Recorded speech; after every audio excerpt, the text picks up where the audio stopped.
Ruy Lopez opening, Morphy defense, Anderssen variation, 5, d6 c3 g6. Sudden a close game that was lost by a mistake. White really outplayed black in that one. Both players had an amazing opening. White was a cut above black in the middle game. Sharp games are frequently the result of starting with the king's pawn since it dominates the center and frees up the bishop and queen on the light squares.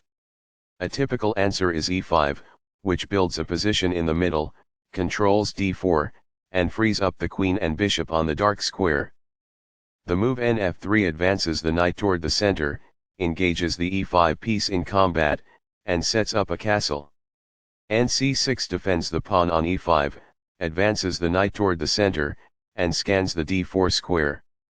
The Ruy Lopez opening develops the bishop to immediately attack the knight on c6, the lone defender of the e5 pawn. a6 forces the bishop must choose between exchanging and withdrawing.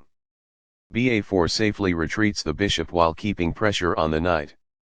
nf6 attacks the undefended e4 pawn and develops the knight at the same time. d3 protects the e4 pawn and allows the dark squared bishop to develop. The e5 pawn is supported by d6 and the bishop on light squares can advance. c3 supports the d4 pawn push and opens up the c2 square for the bishop to retreat to. The dark squared bishop is getting ready to be fianchetto to g7, where it will sit on the long diagonal. Castling gets the king to a safer square, out of the center of the board, while also developing a rook. Castling kingside tends to be safer because the king is further from the center. As a result, the bishop grows and gains flexibility on the long diagonal. Castling develops a rook, while also moving the king to safety. Castling to the same side of the board as the opponent tends to lead to less sharp positions as compared with opposite side castling. This develops a knight from its starting square, activating it. It is the final book action. A powerful play. It is quite good. What I would have advised is that it is ideal. Very precise. It is best. A wise decision. It is quite good. This strikes the opponent's bishop. It is ideal. The bishop is now in a secure position. It is ideal. By growing a bishop from its initial square, this activates it. It is quite good. While not a mistake, that is also not the wisest course of action. That's good. The rooks are linked by this, making it easier for them to work together in the future. That's good. It's all right. That's good. A rook enters the action after developing outside of its starting square as a result.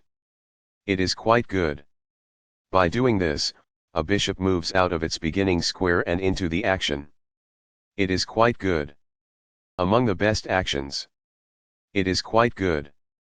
There were worse maneuvers, but there were also much better ones. It is incorrect. This misses a chance to use a pawn to attack the center. It is incorrect. This misses a chance to pose a pawn-winning threat. That falls flat. There was just one smart move to be made. That falls flat. This keeps the material balance in check with good commerce. It is ideal. Backs off. It is ideal. That's a decent move. That's good. White had the advantage at first, but now they are in the lead. It is incorrect. It is a fair deal after all captures. It is ideal. While not a mistake, that is also not the wisest course of action. That's good. This keeps the material balance in check with good commerce. That's good. Recaptures. It is ideal. It's all right. That's good. This misses a better way to block an attack on a vulnerable rook. It is a mistake. The bishop is now on a square that is more secure. It is ideal. That's a decent move.